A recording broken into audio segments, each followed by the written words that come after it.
Described as a triple threat superstar, Jamaal Fields-Green has recently taken over as Michael Jackson in the West End production of MJ the Musical. Welcome to the DMT podcast, Jamaal. Thank you so much for having me. Well, we're delighted to have you. And just before we get into it, it was great to see that Christopher Wheeldon, known more for ballet and opera, won this year's Gillian Lynne Olivier Award for Best Theatre Choreographer. I mean, the choreography is like another character in the show, isn't it? It is. It's definitely one of the main characters in our show. So that was great to witness and great to see for the show and for Christopher. So shout out Christopher Wheeldon for the big win. And there was an excerpt from the show with Miles actually at the Olivier Awards, and that came over so well. I thought at the Albert Hall because it is extraordinary. I mean, it's a moment in time. You really are, drawn into the story. That it's all there, isn't it? It's and the thing that fascinated me was that you are now into the run for your own MJ.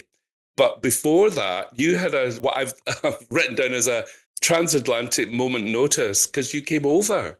Yeah, yeah. Tell us about that. It was nuts. It was funny enough actually. It was April 4th of last year.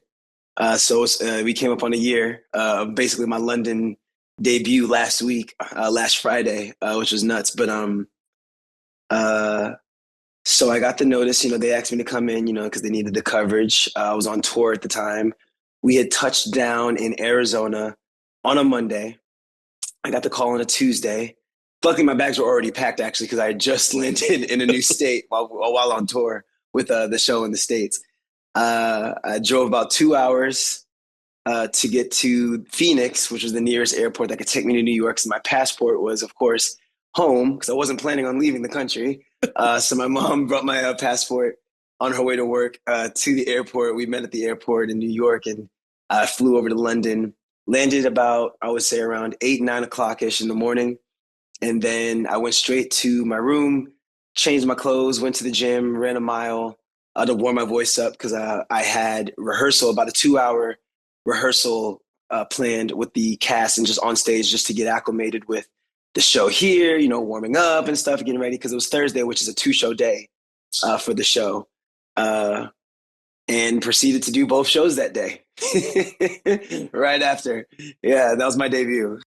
That is extraordinary. I mean, people talk about having a work ethic, but you really are somebody that makes that real.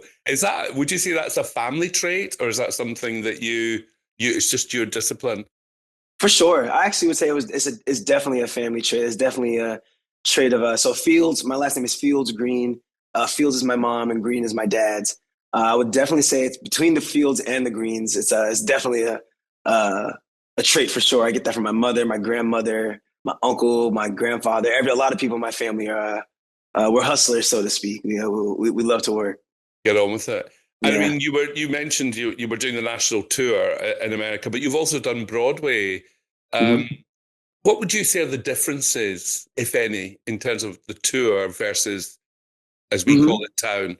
There's one that I can't say because it would be spoiling the show. So just know that there is one specific one that I can't say unless you see the show. Uh, but the other one is there's like slight, very very slight blocking changes, and it's the same with here in the UK as well. There's just slight blocking changes in certain numbers that are so small but make all the difference. You know, so it's really just that, but everything else is basically the same. Yeah. I mean, you are playing such an icon, and it must give you an incredible insight into that person. Mhm. You're someone that's immersed in that. How did that work for you? Did you absorb it immediately, or was it a journey? Did you have to, think about it?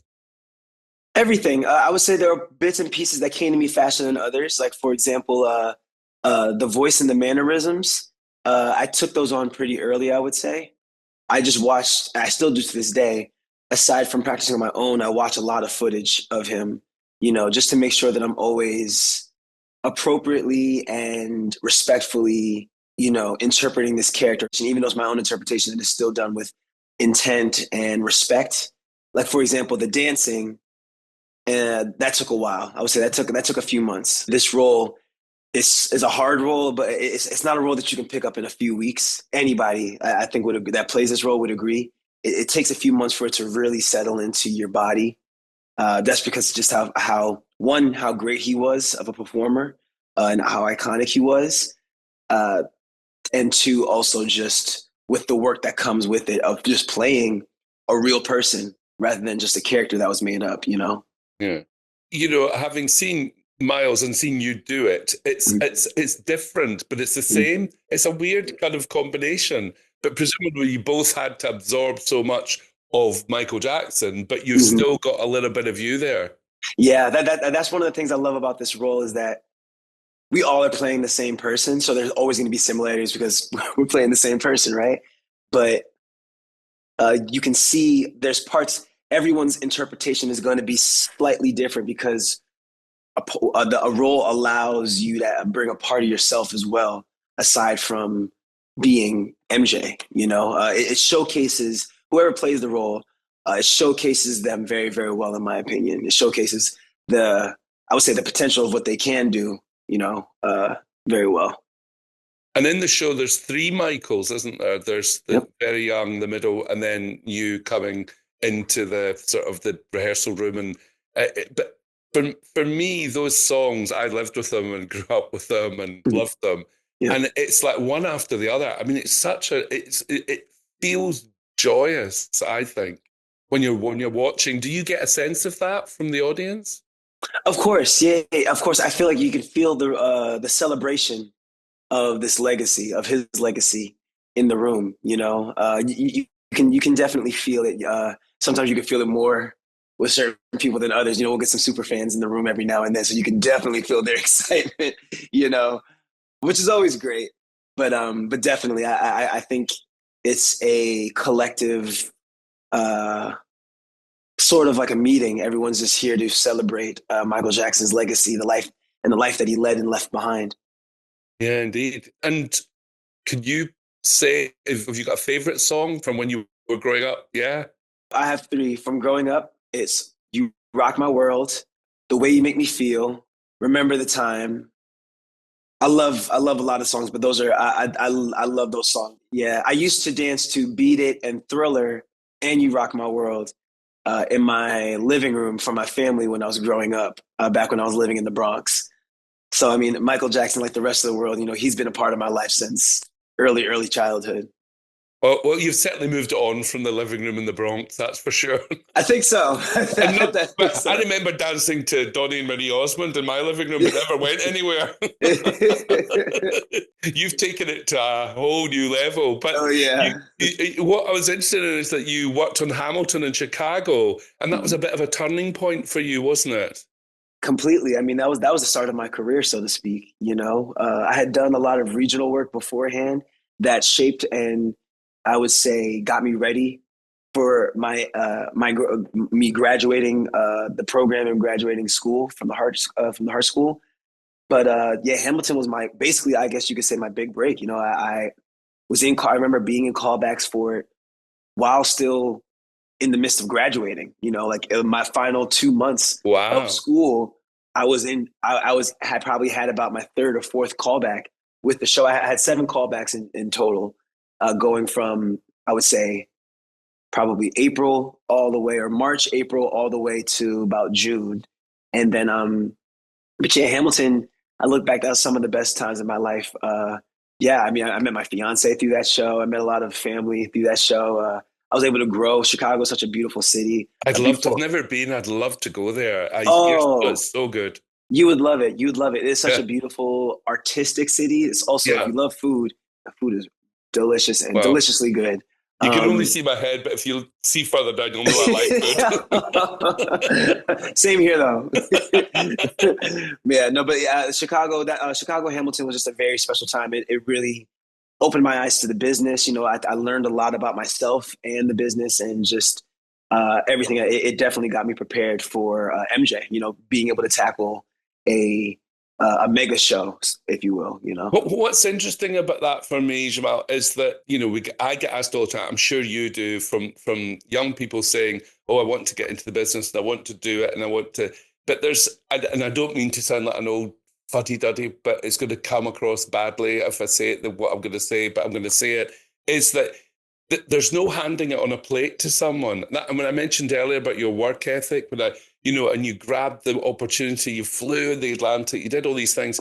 They're presented to, these things are presented to you, aren't they? It's not a case of it will be handed to you on a plate. You have to No, seize the moment. And I you think do. you sound to me like someone that's, well, with Chicago and all your experience, but you absorbed it, you know? Yeah, you have to, especially in this business. I believe to one of the key things of staying in this business, staying consistent in this business is remaining consistent with your work, with yourself. For example, I mean, since he's on the topic, MJ, MJ till the day he died remained a student. That's what made him so great. He Yeah. never, he knew who he was, but he never saw himself as better than too good to bring on a new trick or to learn a new skill. And going into school, I had no training. So, basically, I didn't have any training in dance. I didn't have any training in singing. I had a little bit of training in acting, and that was really just I had one of my mentors, John McDonald, was my acting coach, but he taught me only for a few months to get ready for auditions to audition for college. So going into college, I really didn't have any training in three. I was basically a fish out of water compared to my peers, who had been doing it since they were children. A lot of them, you Yeah, but know. you see, this is the thing that I think and we call it here stage school kids that can be a bit annoying, shall we say? And I agree. I'll leave it at that. I'll be Yeah. nice. I'll be nice. But that's not necessarily a good thing. And having sat in the odd audition and hearing people, oh, we don't want them, they're stage school, but they're looking for the real deal. And I think that's another thing people can confuse. That you need all that skill, and oh, I haven't had that, so I can't do this. But actually, you've got an honesty, and that comes across in your performance for sure. Thank you so much. Yeah, no, I would definitely say making in this business, remain a student. And if there's something that you want, go and get it. Don't wait for anyone to give you your opportunity or to give you a chance. Not even like agents or managers. If you really want something, why are you waiting around for it to happen? It Make it doesn't happen. come on a plate. Yeah. It doesn't come on a plate at all. At all. No. Even this MJ didn't come on a plate. No.